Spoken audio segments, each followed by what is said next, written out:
여러분 오늘 뵙게 돼서 반갑습니다. 그리고 조금 아까 목사님께서 소개해 주신 대로 일에서 영원한 가치를 구하다라고 하는 제목으로 오늘 읽은 말씀 가지고 여러분들과 한 시간 말씀을 나누려고 합니다.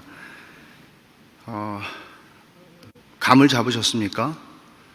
일에서 어떻게 영원한 가치를 구할 수 있습니까? 우리가 죽으면 일도 다 끝나는 거 아닌가요?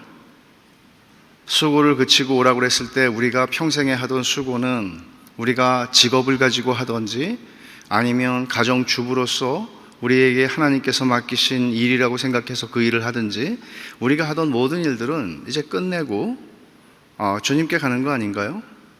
우리가 지금 이 땅에서 하는 수고와 이 땅에서 하는 일들이 어떻게 영원한 가치를 가질 수 있습니까? 이것은 굉장히 도전적인 질문입니다. 그리고 한편으로는 신학적입니다. 신학적이라고 하는 것은 과연 우리가 죽어서 주님께로 가게 될 때, 혹은 주님이 재림하시고 새 하늘과 새 땅을 우리에게 열어주시고 만물을 새롭게 하실 때 우리가 이 땅에서 하던 일들은 그때에도 여전히 어떤 가치를 지닐 수 있을까? 우리가 이 땅에서 하고 있던 일들이 과연 그 세상으로 갔을 때 오는 세상에서 연속성을 가질 수 있는 영역이, 그럴 수 있는 부분이 있을까? 이건 굉장히 어려운 얘기죠. 그러나 우리가 피할 수 있는 질문은 아닙니다. 왜냐하면 성경이 그것을 말씀하고 있기 때문이죠. 여러분들은 일하고 친하십니까? 여러분이 하고 있는 일하고 친하세요? 저희 아들은 미국에서 혼자 직장 생활하면서 살고 있는데 일하고 친하지 않더라고요. 이거부터 풀어야죠. 우리 아들의 문제부터 풀어야죠. 일하고 친하지를 않아요. 어떻게 일하고 우리는 이런 관계가 되었을까요? 내가 하는 일을 통해서 만족하는 사람들은 얼마나 될까요? 내가 하는 일이 잘 돼서 보통 사람들이 인정할 수 있는 그런 정도의 진행이 될 때 우리는 만족함을 느낄 수 있는데, 그럼 그게 안 될 때는 어떡합니까? 자꾸 실패하거나 사람들이 인정해 줄 수 있는 사회적인 잣대와 사회적인 기준에 의해서 야, 이 사람 정말 대단하구나 라고 하는 자리에 이르지 못했을 때, 과연 그러면 제 질문은 이거예요.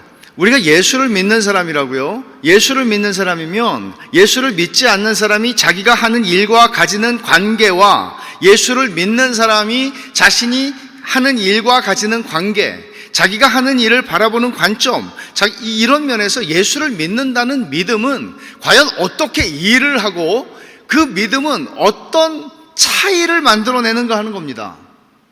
여러분, 예수 믿는 거는 죽어서 천국 가는 티켓 받는 겁니까? 그러면 이 세상은, 제가 대학생 때 불렀던 노래가 있는데 신났어요. 우리는 미칠 것 같은 이 세상, 그런 노래 불렀어요. 그 노래만 부르면 왜 이렇게 신이 나는지 몰라요. 공부 안 해도 될 것 같고 책임을 회피하고 살아도 될 것 같고 미칠 것 같은 이 세상 그런 노래를 불렀어요. 그다지 성경적인 세계관을 반영하고 있는 가사는 아니었습니다. 여러분은 언제 예수를 믿으셨습니까?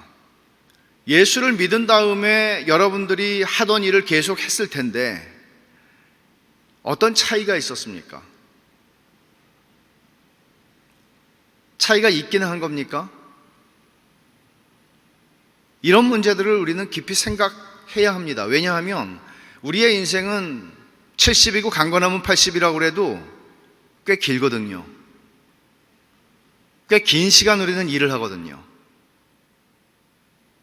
그래서 우리는 성경이 얘기하고 있는 일에 대한 관점, 일에 대한 철학, 그리고 그리스도인으로서 믿음의 렌즈를 가지고 혹은 복음의 창문을 통해서 내가 하고 있는 일이나 우리의 주변의 사람들이 하고 있는 일을 그 관점으로 바라보는 것, 이거는 굉장히 중요한 것입니다. 어떤 사람들은 이를 필요악이라고 여기는 사람들이 있는 것 같습니다. 그러나 성경은 그런 생각을 승인하지 않습니다.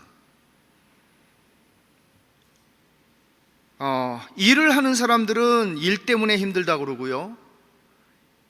취업을 하기를 그렇게 간절히 원하는 사람들은 일이 없어서 힘들답니다. 일이라고 하는 것은 이렇게 우리하고는 친해질 수 없는 관계에 있는 것인가 보다, 이 정도로 생각할 수 있을지 모르지만 성경이 일에 대해서 그런 가르침을 주고 있지 않다는 것은 분명합니다.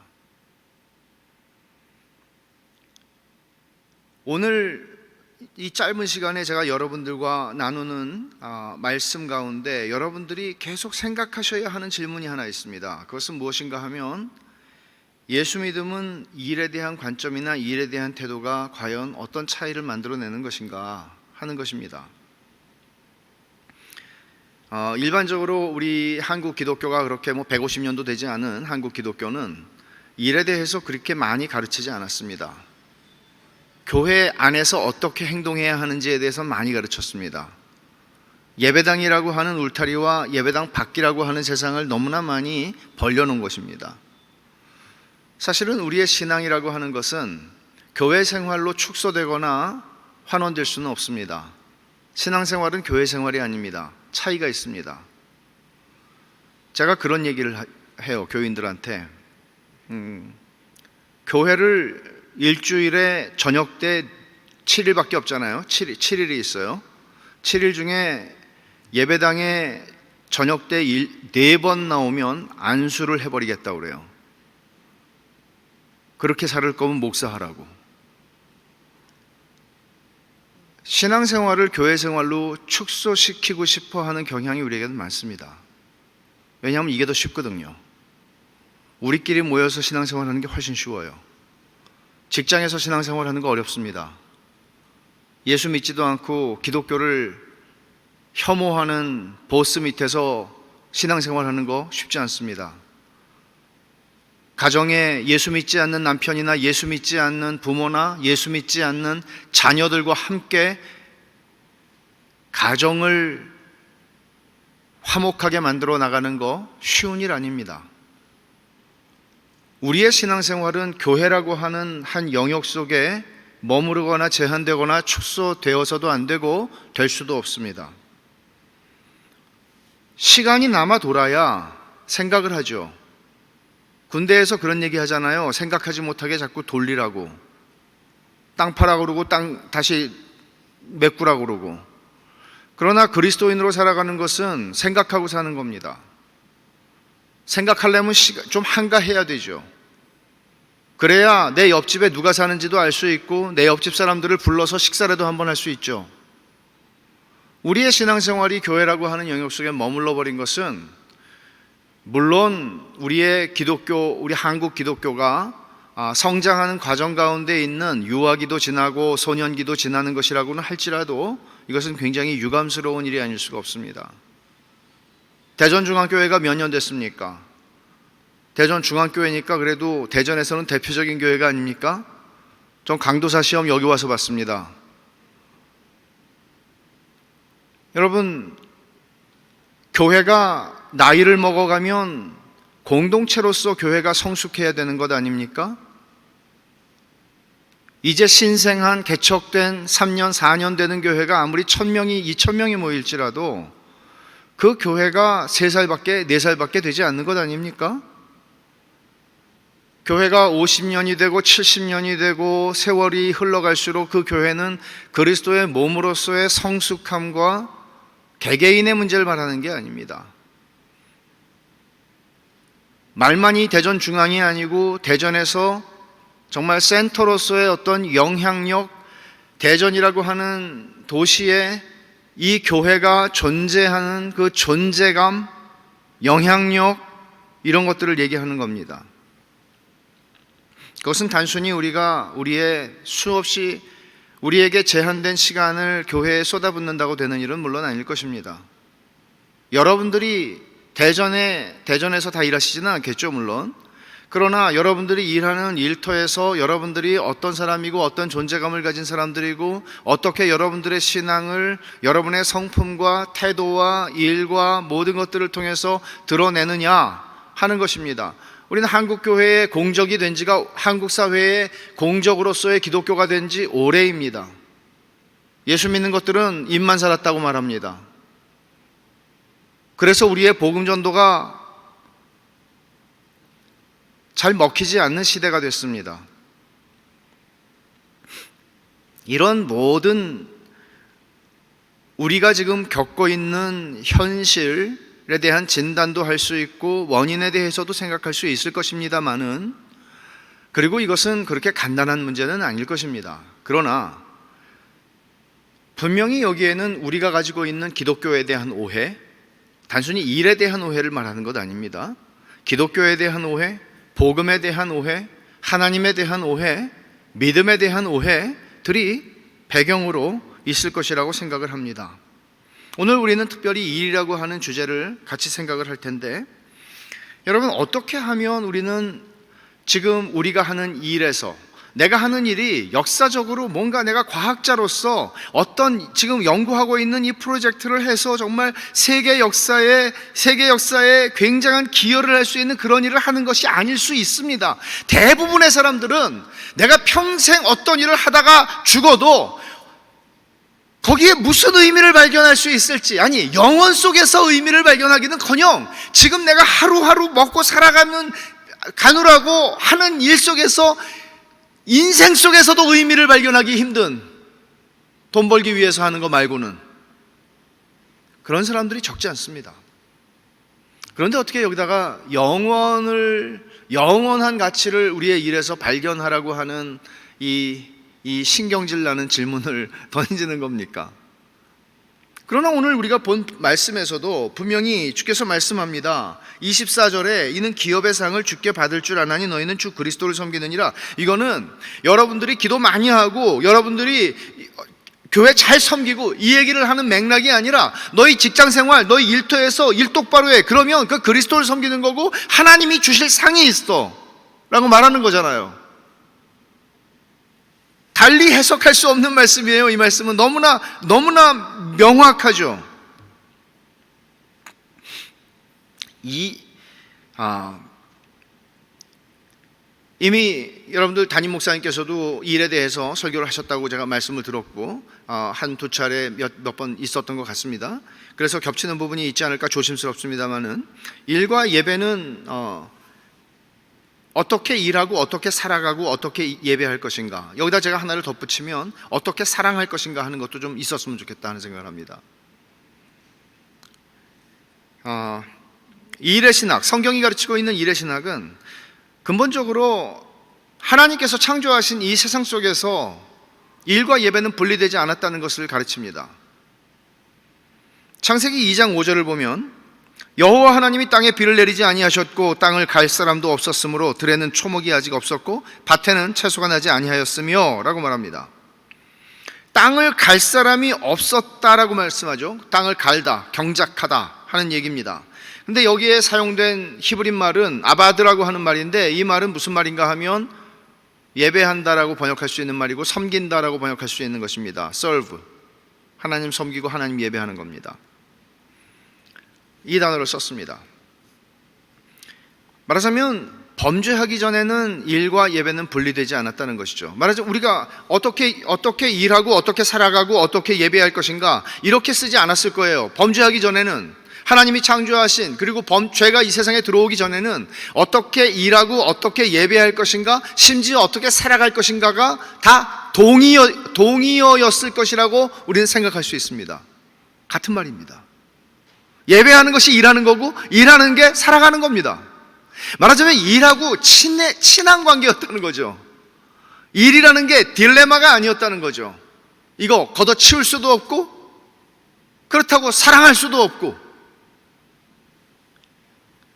일은 곧 예배였다라고 창세기 1장과 2장의 이야기는 합니다. 3장에서 죄가 들어오기 전까지는. 그리고 2장 15절을 보면 하나님 말씀하세요. 여호와 하나님이 그 사람을 이끌어 에덴 동산에 두어 그것을 경작하며 지키게 하시고, 여기 경작하고 지킨다는 것은 아담의 일이었습니다. 경작하고 지키는 거 정원사였을까요? 여기 사실 경작하고 지킨다는 말은 제사장들이 하는 일을 가리키는 전문 용어입니다. 사실은 구약의 제사장들이 경작하다, 조금 아까 우리가 본 갈다, 땅을 갈다, 아바드, 예배하다 라고 하는 단어입니다. 그리고 지키게 한다, 이거는 뭘 지키는 거죠? 성전에서 제사장들이 하는 일 가운데 하나는, 굉장히 중요한 것은 성전을 거룩하게 지키는 일이었습니다. 제사장들이 하는 일들을 지금 여기에 쓰고 있는 것이죠. 경작하고 지키게 하신다. 그러면 왜 이런 방식으로 성경이 얘기하는가 하면, 성경에서 에덴 동산에 하나님이 사람을 두셨죠. 근데 그 에덴 동산을 성경은 어떤 관점으로 보고 있는가 하면 성전이라는 관점으로 보고 있습니다. 에덴 동산이 하나의 성전이었습니다. 그럼 거기에 제사장은 누구일까요? 아담이죠. 아담은 에덴이라고 하는 성전을 지키고 경작하는, 거기서 예배하고 이 성전의 거룩함을 지키는 그런 존재로 부름을 받은 것입니다. 그러니까 아담은 자신에게 하나님이 주신 이 일을 통해서 에덴 동산에 더럽고 속되고 거룩하지 않은 불결한 것들이, 하나님을 경외하지 않는 그런 것들이 들어올 수 없도록 에덴 동산을 지켜야 했습니다. 그러나 그 일에서 실패한 게 뭐죠?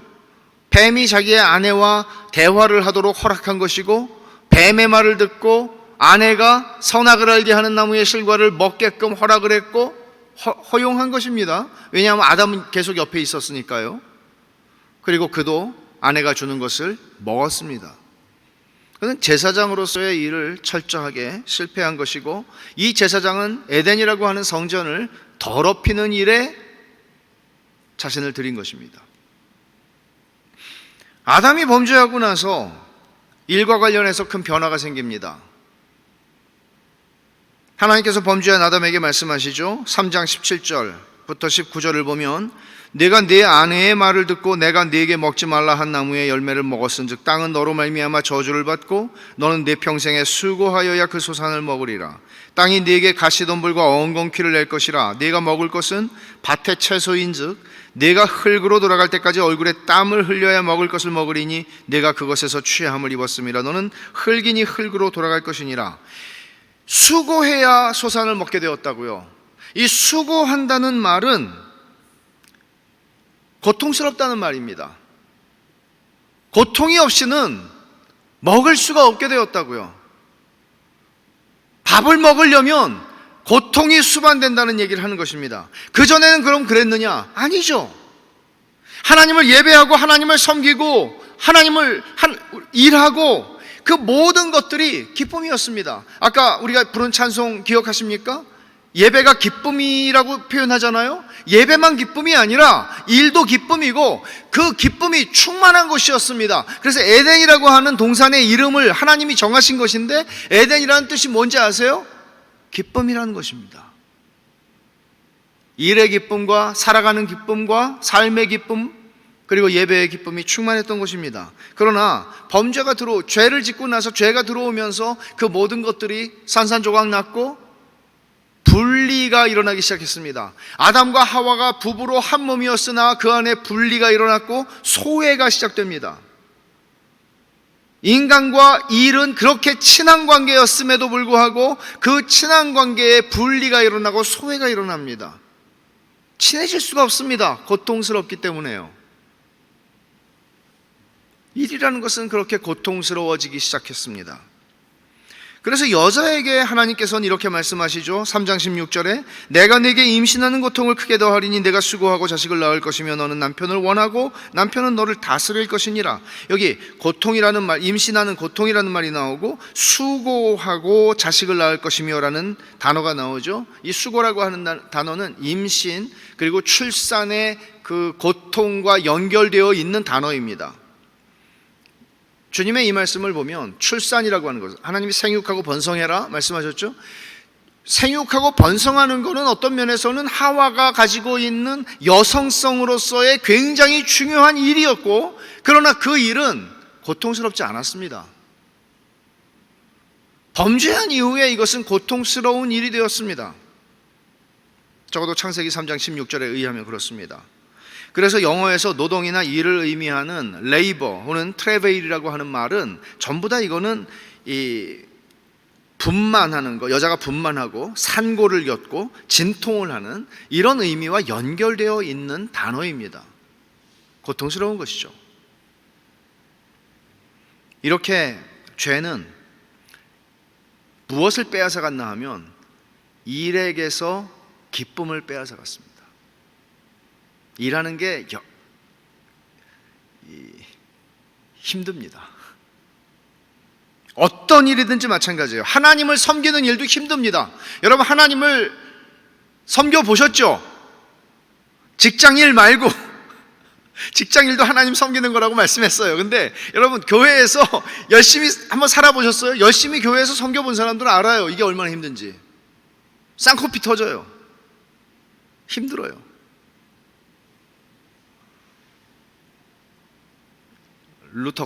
종교개혁자 루터가 이런 말 했어요. 저는 루터가 한 말 중에 이 말을 정말 공감을 하고 사랑해요. 설교를 준비하느니 차라리 고문을 당하는 편이 낫겠다. 무슨 얘기인지 여러분 이해 못하시죠? 아니, 설교를 준비하면 얼마나 즐겁겠어요. 하나님의 말씀은 송이 꿀보다 달고 정금보다 귀한데, 그리고 밥 먹고 살잖아요. 교회가 밥 먹여주니까. 세상에 여러분 다 하고 싶죠? 해보세요. 차라리 고문을 당하는 게 낫겠대요. 주일은 건너뛰는 법이 없어요. 추석 연휴도 아랑곳 없이 주일은 와요.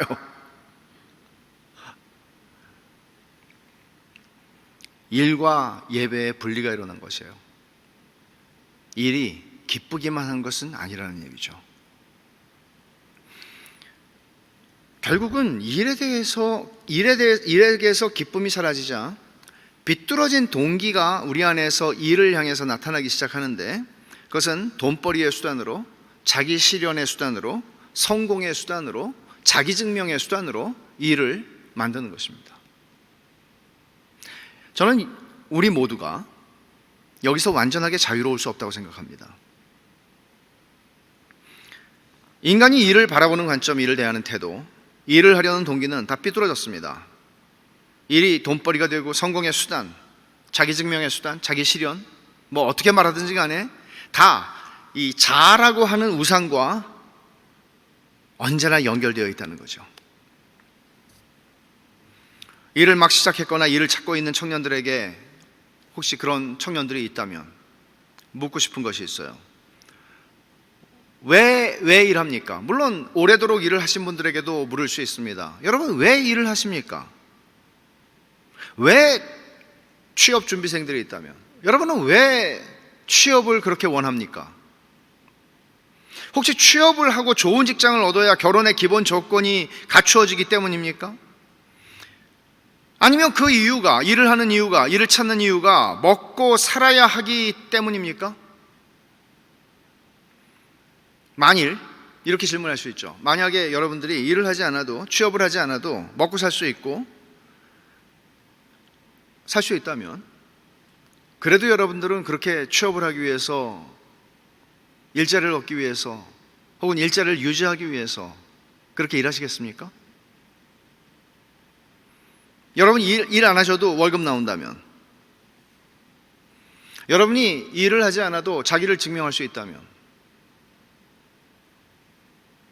이런 질문들은 현실을 살아야 하는 우리들 모두에게는 좀 부담스럽고 좀 까칠한 질문일 것입니다.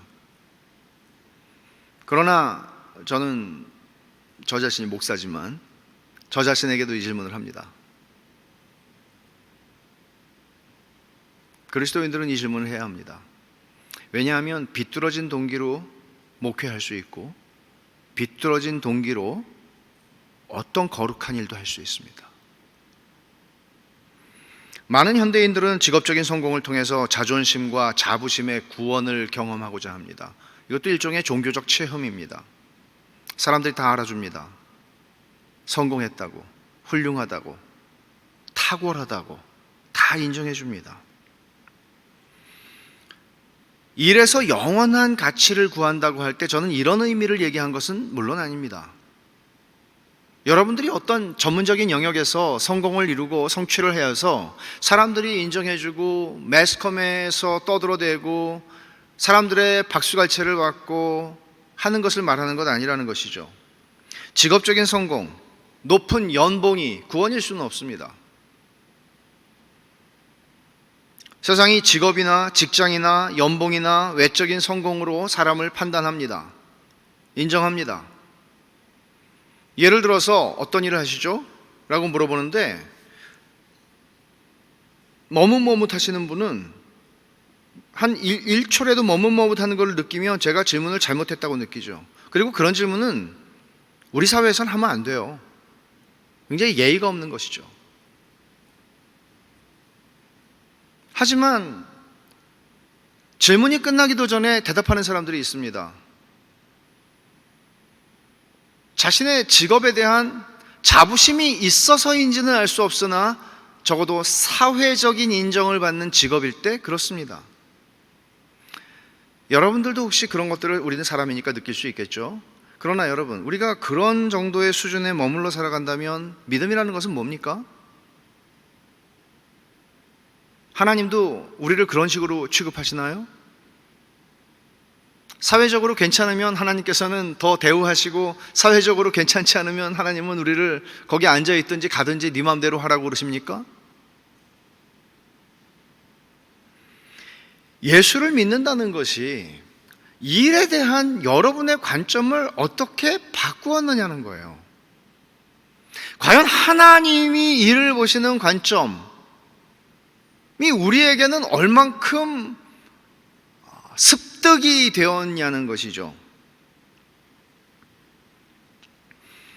사회에서 이런 잣대를 가지고 사람들을 판단하는 현상은 결국 일을 너무 지나칠 정도로 가치 있게 만든 면이 없지 않아 있습니다. 왜냐하면 일에 의해서 평가를 받거든요.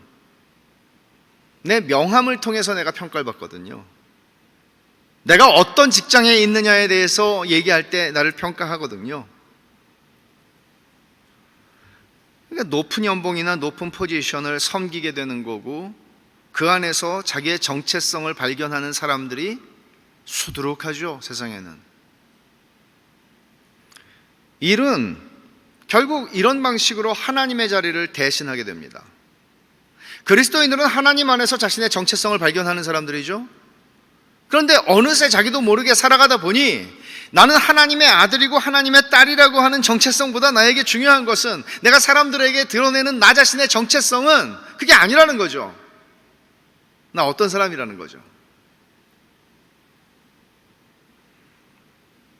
어떻게 하면 더 많은 돈을 더 잘 벌어서 출세할 수 있을까? 요즘에 사람들이 이런 생각들을 얼마나 많이 하고 살까요? 여러분들은 얼마나 자유하십니까? 우리 모두가 다 알다시피 이런 생각은 그리스도인이 정상적으로 품을 수 있는 생각은 아닙니다. 그리스도인이 정상적으로 그런 생각을 하는 것은 뜨거운 아이스크림 같은 얘기입니다. 뜨거운 아이스크림이 어디 있습니까? 그리스도인이 할 수 있는 생각은 아닙니다. 그리스도인이 품어야 하는 정상적인 사고는 이런 겁니다. 어떻게 하면 하나님께서 내게 맡기신 능력과 기회를 가지고 하나님의 뜻을 이루고 하나님을 영화롭게 하고 이웃을 사랑하고 섬기면서 살아갈 수 있을까? 다시 한번요. 어떻게 하면 하나님께서 내게 맡기신 능력과 기회를 가지고, 이걸 우리 달란트라고 말할 수도 있겠죠. 하나님의 뜻을 이루어 하나님을 영화롭게 하고 이웃을 사랑하고 섬기면서 살아갈 수 있을까? 우리가 정직해질 필요가 있어요. 여러분은 이런 정상적인 생각, 지금 제가 얘기하는 건 이게 그리스도인이 가지는 정상적인 생각이라는 거죠. 이게 우리의 삶을 바라보고 어떻게 살아갈 것인가, 어떻게 예배할 것인가의 문제가 아니라 어떻게 살아갈 것인가, 어떻게 일할 것인가 하는 것에 대한 그리스도인의 정상적 사고예요. 이게 여러분들은 이런 정상적 사고를 가지고 살며 일하고 계십니까? 아니면 일과 자아를 우상으로 섬기는 인생일지도 모릅니다. 자, 그렇다면 복음이라고 하는 것은 세상에 대한 관점과 태도와 우리의 사고를 변화시키지도 못하는 무능한 것입니까? 예수를 믿고 그냥 천국 가는 겁니까? 아니면 예수를 믿는다는 것은 내가 살아가는 인생에 그게 뭐 몇십 년이 됐든 간에 그 인생을 바라보는, 삶을 바라보는 나의 태도를 완전히 바꿔버리고, 그리고 예배는 당연하죠. 그전에는 예배라는 게 없었으니까, 예수 믿기 전에는. 그리고 또 하나는 이 일에 대한 나의 태도를 완전히 바꿔버리는 능력이 있는 복음인가? 복음은 과연 내 안에서 그 일을 했는가? 나는 그것을 경험하고 살아가는가 하는 것입니다. 저는 성경이 가르치는 복음은 무력하지 않습니다. 성령께서 자연인 안에 들어오셔서 그를 거듭나게 하실 때 그 사람은 근본적으로 변합니다. 그 근본적으로 변하는 것은 복음의 능력입니다. 그래서 제가 복음이 어떤 방식으로 우리가 일을 바라보는 관점을 바꾸는가를 두 가지로 설명을 드리고 싶은데, 첫 번째는 뭔가 하면 일을 소명으로 바라보기 시작한다는 것입니다. 그게 오늘 골로새 3장 22절부터 4장 1절에서 많이 얘기하고 있는 얘기예요. 범죄하기 전에 인간이 일에 대해서 가지고 있던 관점을 복원하는 것이고 회복하는 것입니다. 아담이 가지고 있었던 일에 대한 관점을 회복하는 것이죠. 종교개혁자들은 중세의 타락 속에서 복음을 회복시켰을 뿐만 아니라 복음으로 말미암아 신자의 삶의 모든 영역이 새로워졌다라고 말합니다. 일도 마찬가지죠. 특별히 중세시대에 모든 사람들의 생각을 사로잡았던 성과 속, 거룩함과 속된 것을 구별하는 이런 이원론을 그들은 깨뜨립니다. 마틴 루터의 말입니다. 비록 세속적으로 보일지라도 그들의 일은 하나님을 향한 예배이며 주님을 기쁘시게 하는 순종이다. 뭐라고요? 비록 세속적으로 보일지라도, 보이기는 세속적인 일이에요. 그런데 그것은 하나님을 향한 예배이며 주님을 기쁘시게 하는 순종이라고 그는 얘기합니다. 아담이 범죄하기 전에 일에 대해서 가졌던 관점이 회복된 것을 얘기하는 것입니다. 칼빈도 여기에 동의합니다. 모든 직업이 다 하나님의 소명이라고 말했으니까요. 직업을 소명으로 바라보는 관점은 우리가 살고 일을 하는 태도를 변화시키지 않을 수 없습니다. 이것은 사도 바울이 가르치는 직업 윤리의 전제입니다. 오늘 본문에서 바울 사도는 종들에게 먼저 말하죠. 22절부터 24절 말씀인데, 종들아 모든 일에 육신의 상전들에게 순종하되 사람을 기쁘게 하는 자와 같이 눈가림만 하지 말고, 이게 세상에서 사람들이 일반적으로 할 수 있는, 다 그런 것은 아닙니다. 할 수 있는 유혹입니다. 눈가림만 하는 것이죠. 그러나 바울은 말합니다. 직업 윤리예요. 오직 주를 두려워하여 주를 경외함으로 성실한 마음으로 해라. 무슨 일을 하든지 마음을 다하여 주께 하듯 하고 사람에게 하듯 하지 마라. 여러분, 예배 드리는 것만 마음을 다하는 것 아닙니다. 바울 사도는 말합니다. 네가 예배 드리는 것처럼, 그게 뭐예요? 범죄하기 전에 예배하다, 일하다, 경작하다, 땅을 갈다 같은 단어였다고요. 지금 그걸 회복시키고 있는 거죠. 그리고 말합니다. 24절, 이는 기업의 상을 주께 받을 줄 아나니 너희는 주 그리스도를 섬기느니라. 너희 지금 하나님 섬기는 거야. 네 직장에서 사람들이 보지 않아도 하나님이 보셔 라고 얘기하는 거죠. 1세기 로마 제국의 종이라고 하는 존재는요, 서구 근대 역사에서 노예제도가 있었을 때의 노예들하고는 차원이 다른 사람들이었습니다. 이 서구 근대 사회가 가지고 있던 노예제도는 정말 굉장히 못된 노예제도였습니다. 1세기의 로마 사회에서 종들이 어떤 위치를 가지고 있었는가 하면 그들은 고용계약을 맺은 사람들이었고 종의 신분을 가진 노동자들에 더 가까웠습니다. 이런 상태에서 지금 바울은 이렇게 얘기하고 있는 것이죠. 하나님을 의식하고 하나님을 섬기는 것처럼 일해 라고 바울 사도는 말합니다. 네가 사람 앞에서만 하는 일이라면 눈가림만 하면 되겠지만, 그리고 편안함을 추구하고 요령을 부리면 되겠지만, 그게 불가능하다는 것이죠. 왜냐하면 하나님 앞에서 일하니까요.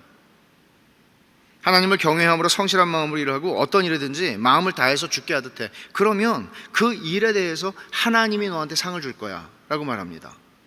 여러분, 우리가 일한 것에 대한 대가를 받습니다. 그 대가가 정당한 대가이든 아니면 정당하지 않은 너무나 턱없이 부족한 대가이든 우리는 그것을 보상으로 일한 것에 대한 대가를 받습니다. 연봉입니다. 월급입니다. 수입입니다. 그러나 바울은 또 하나를 얘기합니다. 하나님이 너한테 주실 상이 있다고 얘기합니다. 여러분들이 교회에 헌금 많이 낸 것만이 아닙니다. 여러분들이 교회에서 얼마나 많이 수고를 한 것에 대한 그 말만은 하는 거 아닙니다. 바울 사도는 얘기합니다. 너희가 직장에서, 이거 직장이라고도 할 수 없죠 사실은. 그들이 아무리 노예제도가 그렇다 할지라도 이것은 그들에게는 정말 굉장히 힘겨운 삶의 자리였습니다. 너희가 그 속에 있을지라도 너희가 한 것에 대해서 너희는 충분한 대가를 못 받지. 그래, 하나님이 너에게 주실 기업의 상이 있어. 너희가 여기서 받는 게 다가 아니야 라고 말씀합니다. 하나님이 주실 상이 있다. 여러분, 그런 생각을 하고 일을 하고 계세요? 내가 지금 하고 있는 일이 정말 우리 주인 저 인간 정말 저거 인간도 아니다, 매일 욕을 달고 사십니까? 아니면 어떠세요? 하나님이 주실 상이 있다는 것을 여러분 인식한다는 것은 어떤 차이를 만들어낼까요? 왜 바울은 이런 이야기를 이 대목에서 하는 것일까요? 여러분의 일터에서의 일에 대해서 하나님께서 영원한 나라에서 주실 상이 있다라고 말하는 거예요. 저는 믿습니다. 하나님의 말씀을 믿습니다. 이 의미를 조금 더 생각해 보십시다. 우리가 다만 우리를 고용한 인간 보스를 섬기는 것이 아니라 주님을 섬기는 마음과 태도를 가지고 일을 하는 것은 어떤 차이를 가져오는가? 일단 자유를 얻을 것입니다. 어떤 자유인가 하면 눈치 보지 않아도 되는 자유죠. 눈가림만 하려면 눈치를 봐야 되거든요. 이거는 전형적인 종의 모습입니다. 내가 비록 내 포지션이 지금 이런 누군가의 밑에서 일을 하는 포지션이라 할지라도 눈치를 보지 않을 자유함을 가집니다. 자신의 사람 앞에서 내 능력을 인정받아야만 한다는 압력으로부터, 내적인 그것으로부터의 자유함을 가질 것입니다. 자기 능력을 입증해야 하는 이 부담, 인사고과의 모든 것들이 영향을 미치는 사회에서 자기 능력을 입증하려는 이 압박감 만만치 않습니다. 그러나 이런 자유함은 우리를 방종으로 데리고 가지는 않습니다. 왜냐하면 내가 하나님을 섬기는 거니까요. 절대로 방종으로 데려가지 않습니다.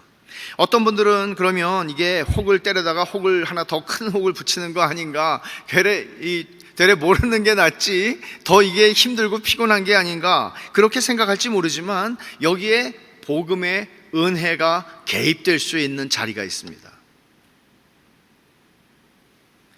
복음 안에는 무한하고 불변하고 영원하신 하나님이 당신의 자녀들을 향한 사랑을 확증하셨고, 그 사랑이 변할 수 없는 영원한 사랑이라는 사실을 복음 안에서 증명하셨습니다. 이것을 아는 하나님의 자녀들은 하나님의 인정을 받고 사랑을 더 받기 위해서 일하지 않습니다.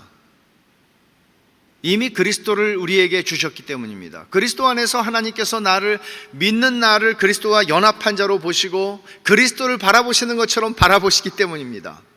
복음 안에서 우리는 모든 것을 다 얻었습니다. 잃어버려질 수도 없는 것입니다. 나의 실수와 나의 부족함과 나의 어떤 것들에 의해서 하나님께서 내가 너를 잘못 뽑았구나 라고 말씀하시지 않습니다. 그리스도 안에서 당신의 자녀들을 바라보시는 하나님 아버지의 눈길은 언제나 사랑과 다정한 은혜가 충만하고 변함이 없을 것을 알기 때문에 두려워할 것이 없습니다. 복음의 은혜는 하나님의 자녀들이 이런 하나님을 사랑하기 때문에 하나님을 섬기게 만듭니다. 여러분, 출애굽기에 보면은 히브리 종이 빚더미에 앉아서 노예로 팔려갔을 때 6년 동안 지나고 나서 7년이 되면 면제년이 돼서 이제 풀려나잖아요. 근데 내가 주인을 너무나 사랑하기 때문에 나는 자원해서 평생 종이 되겠습니다, 이런 말씀이 있는 것 여러분 아실 거예요. 저는 이 말씀을 읽을 때마다 과연 이 말씀이 왜 있는 거지? 세상에 어떤 주인이 좋으면 평생 종이 되겠다고 자원하는 사람이 있을까? 유대 역사에 과연 이런 케이스가 하나라도 있었을까? 좀 궁금해요. 없었을 것 같으니까. 사실은 이거는 예수님에 대한 이야기거든요.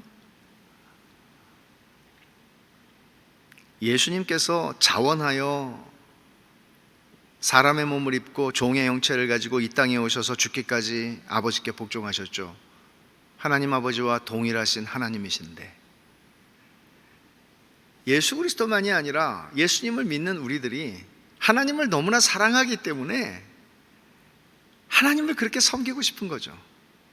그래서 예배라고 하는 것만이, 예배라고 하는 것, 하나님을 예배한다는 것은 단순히 예배에서 끝나지 않고 내가 살아가는 모든 삶으로 확장이 되면서 그 확장되는 나의 삶의 예배를 통해서 내가 예배하는 그분이 누구예요? 하나님이세요. 내가 너무나 사랑하는 하나님이에요. 그분이 나를 향하신 그리스도 안에서 주신 사랑은 끊을래야 끊을 수가 없는 사랑이에요. 무한한 사랑을 하나님께서 내게 그 아들과 함께 주셨어요. 나는 그분을 사랑하지 않을 수가 없고 그분을 섬기고 싶어요. 이건 굉장한 자유입니다. 단순히 돈벌이와 자기증명의 수단으로서 직업과 일을 생각하지 않습니다.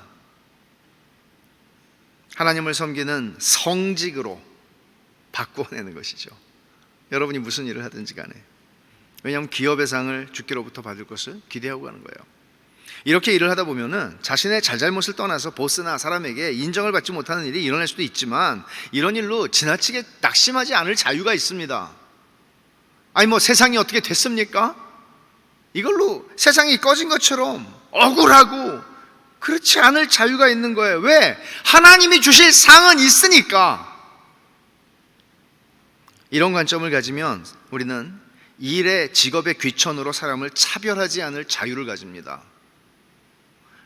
우리 자신들이 직업이나 이 세상이 바라보는 관점으로 직업과 일을 바라보게 되면 우리도 그 관점으로 사람들을 차별하게 돼 있어요. 그렇게 본다고요. 대단한 직업을 가진 사람이 오면 왠지 신경이 쓰이고, 그렇지 않은 사람이 오면, 그렇지 않은 사람을 만나면 왠지 쉽게 대해도 될 것 같은, 그러지 않을 자유와 힘이 생긴다고요. 진짜 그리스도인이 되는 거예요.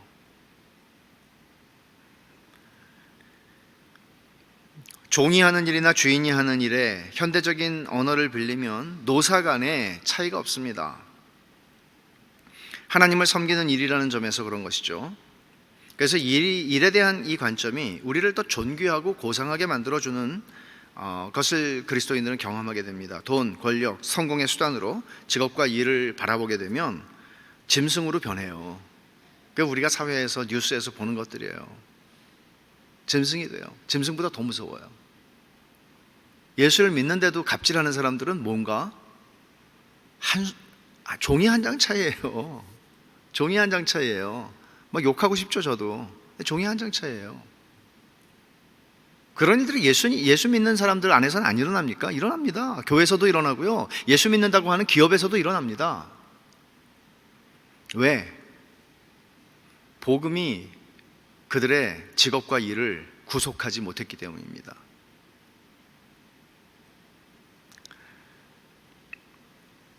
세속적인 직업관이라는 것은 이렇게 강력하고 힘이 있어요. 그래서 우리가 이 세상의 바벨론이라고 하는 큰 성 바벨론에서 살아가노라면 우리는 이런 세속의 이 관점을 완전히 벗어나고 거기로부터 자유로워지는 게 정말 힘들어요.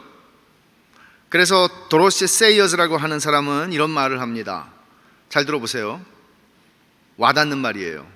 의사는 고통을 덜어주기 위해서가 아니라 먹고 살기 위해서 진료를 한다. 환자가 낫는 건 그 과정에서 벌어지는 일일 따릅니다. 변호사 역시 정의를 실현하려는 열정이 있어서가 아니라 생활을 뒷받침하는 직업이 법을 다루는 일이기 때문이다. 그냥 우리 사회를 얘기한 거예요. 도로시 세이어스가. 그리스도인들도 이럴 수 있습니까?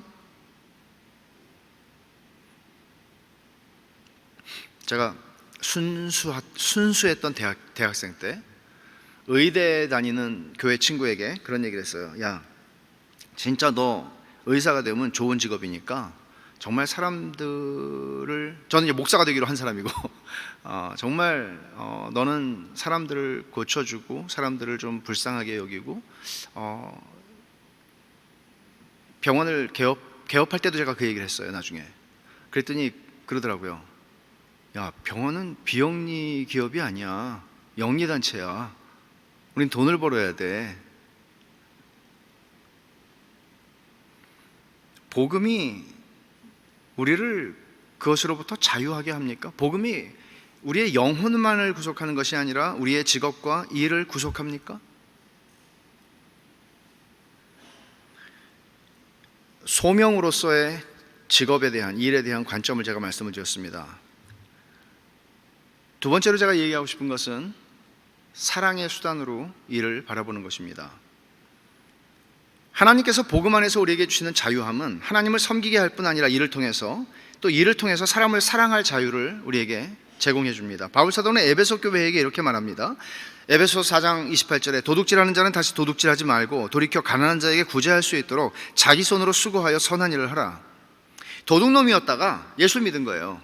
아니면 뭐 도둑놈은 아닌데 가끔 가다가 기회가 될 때 도둑질을 했겠죠. 근데 너 예수 믿었으니까 이제 그렇게 하지 말라고.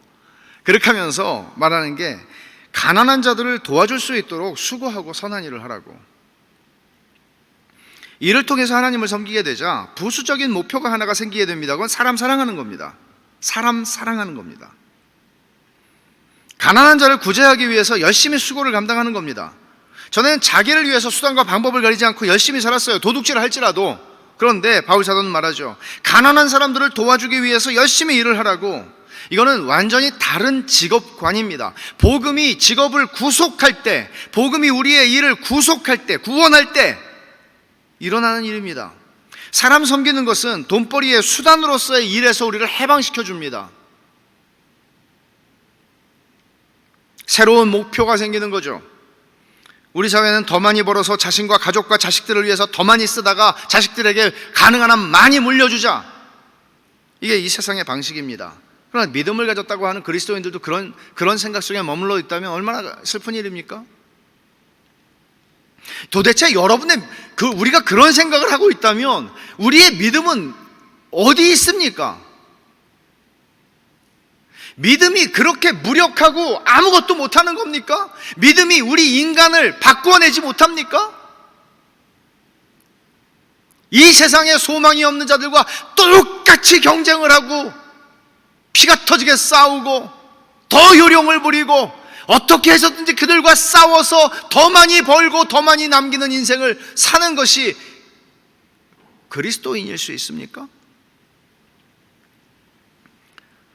이 사람을 섬기는 것, 돈벌이의 수단으로서 일을 바라보는 것으로부터 우리를 벗어나게 해주는 굉장히 새로운 목표이고 부수적인 목표라고 할 수 있습니다. 소명이라는 것이 주된 목표라면, 관점이라면 평균적으로 보통 사람들이 이렇게 생각하는 거죠.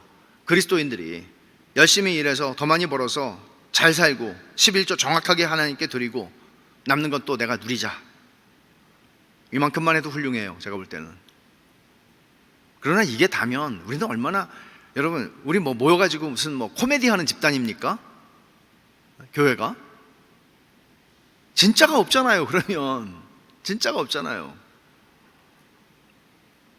주님은 뭐라고 말씀하세요? 이 말씀에서 가난한 자에게 구제할 수 있도록 수고해라. 바울을 통해서 그렇게 말씀하시죠. 이웃을 사랑하는 것은 하나님의 은혜를 경험한 그리스도인들이 열심히 일을 해야 하는 새로운 동기를 가져다 줍니다. 신자에게 있어서 직업과 일은 이웃사랑의 수단입니다. 먹고 살기 위해서 더 풍족하게 먹고 더 잘 살기 위해서가 아니라 가난한 사람을 풍성하게 돕기 위해서 열심히 일하라는 겁니다. 이런 점에서 게으름이나 일하기 싫어하는 태도를 성경은 매우 책망합니다. 주님은 달란트 비유에서 임금이 한 달란트를 땅에 묻어준 종을 향해서 이렇게 책망했다고 하시죠? 악하고 게으른 종아, 게으른 것. 이거는 7가지 대죄 가운데 하나입니다. 바울사도는 게으른 자들을 권계하라고 말씀합니다. 일하기 싫어하거든 먹지도 말게 하라. 아주 단호하게 말씀합니다. 여기까지 말한 것은 고용주나 보스들에게도 똑같이 적용되는 원리들입니다. 4장 1절을 볼까요? 오늘 읽은 말씀. 상전들아, 의와 공평을 종들에게 베풀지니 너희에게도 하늘에 상전이 계심을 알지어다 라고 말합니다. 의와 공평을 종들에게 베풀라고 말합니다. 정의, 세상에서도 굉장히 중요하게 생각하는 개념입니다.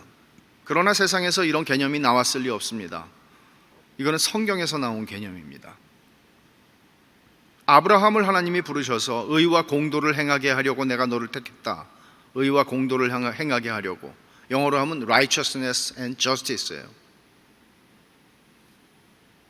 이거를 행해야 돼요. 이건 하나님의 성품에서 흘러나오는 것들입니다. 의와 공평을 행한다는 것.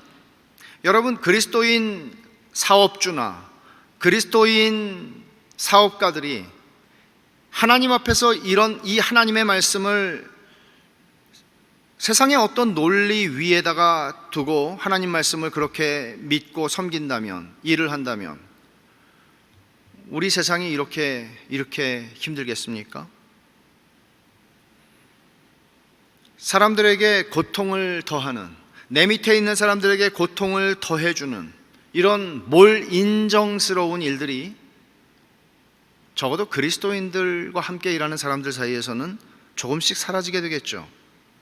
고용주든 고용인이든 신자는 다 하나님을 의식하고 일하는 사람입니다. 이 모든 것은 이를 하나님 앞에서의 소명으로 보는 데서 더 나아가서 이를 이웃사랑의 관점으로 보게 하는 대로 확장되어야 합니다. 단순히 소명이다, 여러분 많이 들으신 말일 거예요. 그러나 소명을 벗어나서 이웃사랑의 수단입니다. 여러분이 열심히 왜 일을 하셔야 됩니까? 더 사람들을 유익하게 하고 돕기 위해서.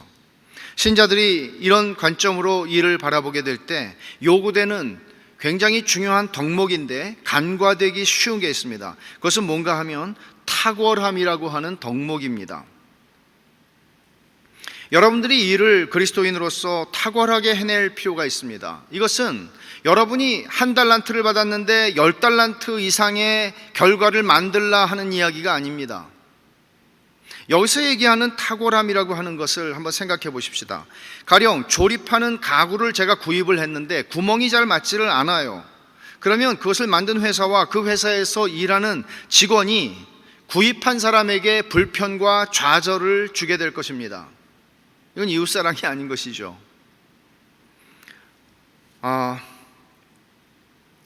저는 이웃사랑이라고 하는 것, 주님께서 대계명으로 주신 게 이웃사랑 아니에요? 하나님 사랑하고 이웃사랑하는 거.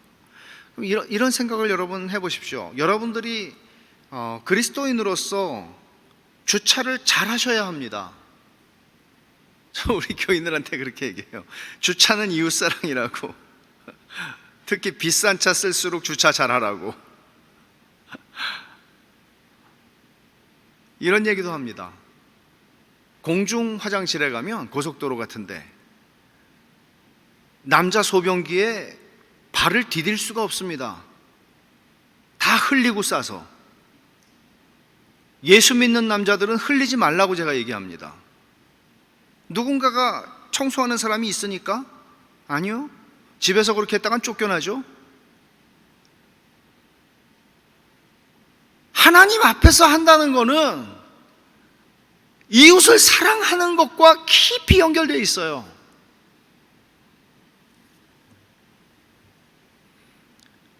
제가 지금 탁월함에 대해서 말하는 거죠. 우리의 직업이나 일에서의 탁월함의 기준을 타협하는 일들이 많이 일어납니다. 여러분 같으면 기도 열심히 하는 변호사에게 가시겠어요? 능력 있는 변호사에게 가시겠어요?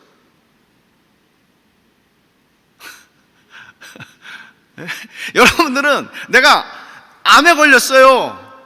근데 예수 잘 믿는 장로님 의사한테 가시겠어요? 진짜 탁월하게 이 방면에서 실력을 인정받는 의사에게 가겠어요?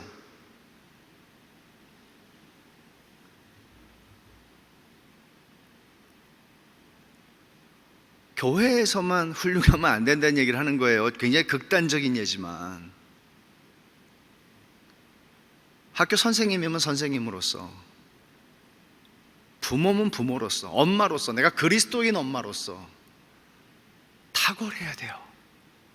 탁월하라는 얘기는 없는 능력을 쥐어 짜내라 만들라는 얘기가 아닙니다. 하나님께서 내게 주신 분량 안에서 내가 최선을 다하고 연구하고 생각하고, 왜? 이게 하나님을 섬기는 일이니까.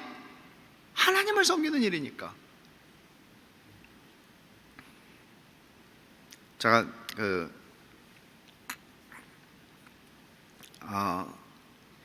오늘 여러분들이 이 말씀을 들으면서 뭐 대단한 직업이나 사회적으로 영향력 있는 직업도 아닌, 직업이 평범하고 어떻게 보면 사소해 보이기까지 할 수 있는 일을 내가 하고 있는데, 이 말씀들이 조금 거리가 있다고 느껴지시는 분들이 계시지 않나 싶습니다. 그런 인상을 주지 않으려고 제가 애를 썼지만, 평생 일을 해도 아무 티도 나지 않는 일을 하는 나에게 이게 무슨 이렇게 의미가 있겠나? 역사의 한 페이지를 기록할 만한 일을 하는 것도 아닌데 평범히 살다가 가면 되지, 뭐 내 직업과 일에 대해서 뭐 그렇게 의미를 부여하는 게 맞나? 이런 생각이 드시지는 않을지 모르겠습니다.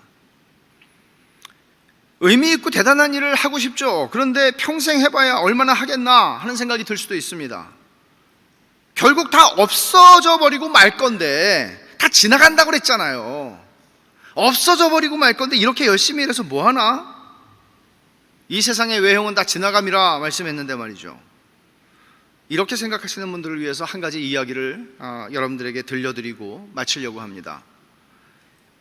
반지의 제왕을 쓴 J.R.R. 톨킨이 쓴 단편 소설 이야기입니다. 저는 이 단편 소설을 직접 읽진 않았습니다. 팀 켈러가 이 이야기를 인용을 하고 있는데 여러분들과 꼭 나누고 싶었습니다. 톨킨이 이런 포부가 있었습니다. 이제껏 세상이 보지 못한 이야기를 써야 되겠다. 그게 반지의 제왕이에요. 반지의 제왕 굉장한 책이죠.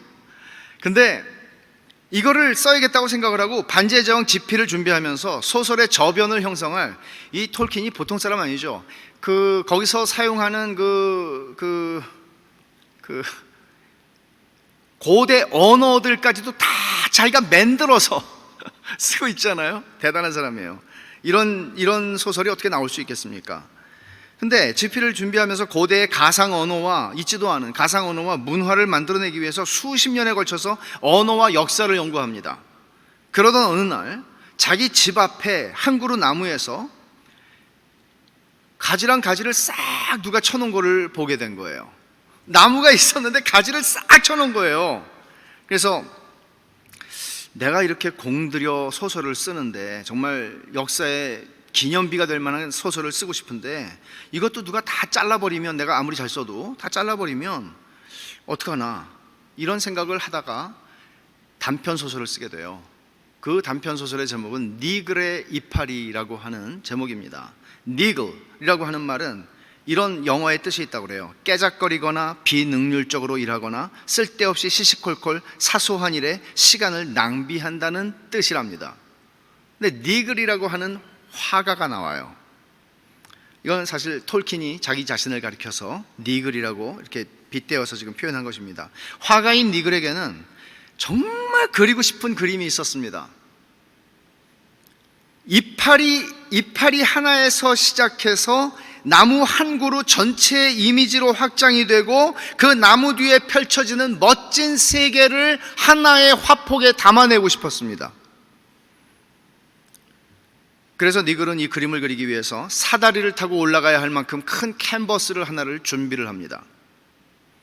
언젠가 내가 죽기 전에 이 그림만은 완성해야지라고 시작을 하고 그 일을 시작을 합니다. 그림을 그려나가기 시작합니다. 하지만 두 가지 이유 때문에 진척이 되지를 않았습니다. 한 가지 이유는 니글이 나무 전체보다 이파리 하나에 너무나 공을 들여가지고 어저께도 이파리를 그리고 있는데 한 달이 됐는데 이파리를 계속 그리고 있는 거예요. 너무 공을 들여가지고. 이파리에서 시작하는 거잖아요. 또 하나의 이유는 니글의 따뜻한 마음 때문이었습니다. 니글은 이웃들의 부탁을 들어주느라 너무나 자주 붓을 내려놓아야만 했습니다. 어느 날 니글은 이제 내가 살 날이 얼마 남지 않았지, 그리고 서둘러야지 하는 생각을 하게 되는데, 그날도 어김없이 한 이웃이 자기 아내가 아프니까 좀 비 내리는 차가운 밤거리지만 달려가서 의사를 좀 불러달라고 부탁을 해요. 왜? 동네에 니글처럼 말 잘 들어주는 사람은 없거든요. 결국 이 부탁을 들어준 니글은 독감에 걸리고 고열에 시달리다가 죽음을 맞게 됩니다. 그때 니글의 눈에서 눈물이 왈칵 쏟아져 내립니다. 불쌍한 니글은 엉엉 울면서 소리칩니다. 아직 완성하지 못했단 말이에요. 니글이 세상을 떠나고 얼마의 세월이 흘러서 니글의 집을 사들인 사람이 잔뜩 헤어진 큰 캔버스를 발견합니다. 거기에는 아름다운 이파리 하나가 달랑 그려져 있습니다.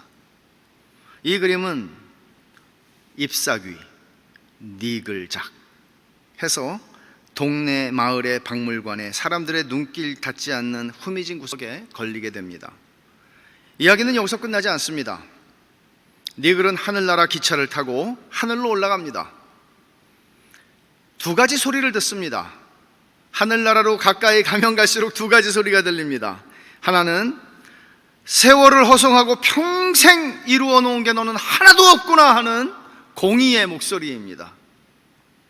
또 하나는 니글이 한 일을 잘 알고 있고 그가 남을 위해 희생하는 쪽을 선택했으니 네가 잘했구나 하는 자비의 목소리입니다.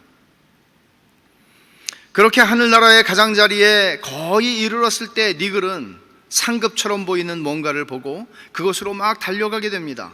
거기에는 니글이 평생 꿈꾸던 것이 서 있었습니다. 커다란 나무, 그가 그리고 싶었던 그 나무가 완성된 모습으로 거기 서 있는 겁니다. 잎이 벌어지고 가지는 길게 자라서 바람에 나부끼는 모습으로 말이죠. 니글은 천천히 팔을 들어 활짝 벌리고 말합니다. 이건 선물이야. 하나님이 주신 선물이에요. 죽기 전에 살았던 세상은 화가 니글을 잊어버렸습니다. 아무도 그의 이름을 기억하지 않습니다. 니글의 작품은 미완성인 채 사람들의 주목도 별로 받지 못하고 박물관 한쪽 구석에 걸려 있습니다. 하지만 영원하고 참된 이곳에서 니글은 놀랍게 완성된 자신의 나무가 더 이상 상상의 산물이 아니라 영원히 살아서 즐길 수 있는 실제로 자기 앞에 서 있는 것을 보게 됩니다. 이것이 톨킨의 단편소설 니글의 이파리의 줄거리입니다. 어떤 면에서 여러분이나 저나 니글입니다. 뭔가 성취하려고 꿈꾸지만 이룰 힘이 없고 그러다가 인생 마칠 겁니다. 그리고는 그러지 않았으면 좋겠지만 금방 잊혀집니다. 그러나 이게 이야기의 전부가 아니라는 사실을 아십시오. 죽음 너머에 영원한 실제가 있다고 성경은 가르칩니다. 어쩌면 우리도 인생을 살다가 불현듯 죽음이라는 순간이 찾아올 때 이파리 한 장 달랑 그리고 간다는 생각에 아직 완성하지 못했단 말이에요, 하나님. 그렇게 우리도 엉엉 울지도 모르겠어요. 하나님, 저는 꿈이 있었는데. 우리도 그렇게 말할지 몰라요. 그러나 우리는 이걸 알 필요가 있습니다. 우리가 이 땅을 사는 동안에 무슨 일을 하든지 하나님을 섬기는 태도로 그 일을 했다면 우리는 그곳에서 완성된 진짜 나무가 서 있는 걸 볼 것이라는 사실을 알 필요가 있습니다. 하나님을 섬기는 선한 수고는 지극히 단순하고 어떤 때는 무의미한 것처럼 느껴지고 사소하게 보일지라도 하나하나가 영원한 가치를 가집니다. 이게 기독교 신앙이 주는 약속입니다. 그래서 바울 사도는 부활을 얘기하는 고린도전서 15장에서 이렇게 말하죠. 그러므로 내 사랑하는 형제들아, 견실하며 흔들리지 말고 항상 주의 일에 더욱 힘쓰는 자들이 되라. 이는 너희 수고가 주 안에서 헛되지 않은 줄을 알미라. 이만하면 여러분, 우리가 하찮아 보이는 나의 일, 이게 뭐 그렇게 의미가 있겠어? 누가 알아줘? 내 남편도 내 아내도 알아주지 않는 일인데 그러나 그런 일에 온 마음을 쏟아서 일할 수 있지 않을까요? 평생 이파리 하나 그렸네? 라고 말할지라도 무슨 일을 하든지 하나님을 섬기고 살고 이웃을 사랑하면서 살아가면서 그 일을 하는 거죠. 언제나 기억하십시오. 하나님이 완성해 주시는 진짜 나무가 서 있는 걸 볼 것이라는 사실을. 세상에서 하나님을 섬기는 수고는 절대로 헛되게 끝나는 법이 없습니다. 저는 그 기대를 가지고 하나님이 저에게 주신 일을, 목회를 합니다. 여러분들도 그 동일한 마음으로 여러분에게 하나님이 주신 일을 하십시오. 기도합시다. 하나님 아버지, 감사합니다. 하나님께서 저희들을 구원하시고 영원한 나라로 저희들을 데려가시기 전에 이 땅에서 일정한 시간을 살게 하시는 이유가 있고 분명한 뜻이 있으시다는 것을 저희는 압니다. 하나님 아버지, 그냥 너희들이 이 땅에서 고생 좀 하고 먹고 사느라고 고생 좀 해보고 그러고 와라 하는 것이 아니라 이 땅에서 구원받은 자로서의 일의 기쁨을 회복하고 그것이 영원한 가치를 지닌 일이라는 것을 발견하고 우리의 믿음이 하나님의 나라에 합당한 믿음으로 온전하여지는 그런 과정을, 시간을 허락하여 주시는 줄을 압니다.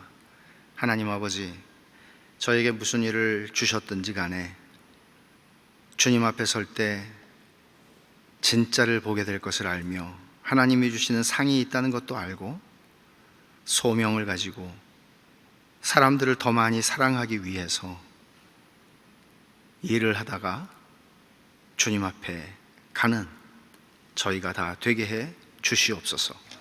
예수님의 이름으로 기도합니다. 아멘.